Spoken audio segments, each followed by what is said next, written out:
Hello everyone, Dajaho! This is me again, Mrs. Cheng. Welcome back to my channel.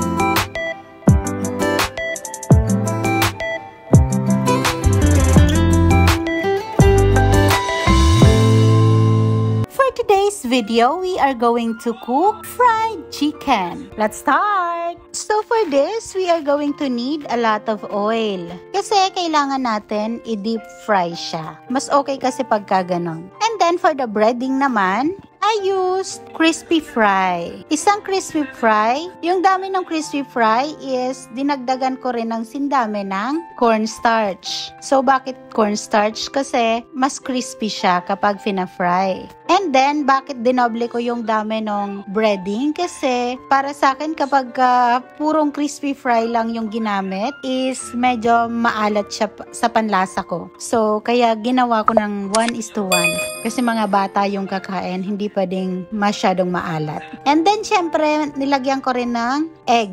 And then, yung chicken part na ginamit ko is yung sa wings. Yung puno ito ng chicken wing. Mukhang, mukhang legs, no? Pero ito yung napili kong gamitin kasi kapag ka chicken legs, masyadong malalaki. So, yun lang.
If you are new here on my channel, please don't forget to like, comment, share the video, and subscribe to my channel. That's all for today's video. Thanks for watching. Bye!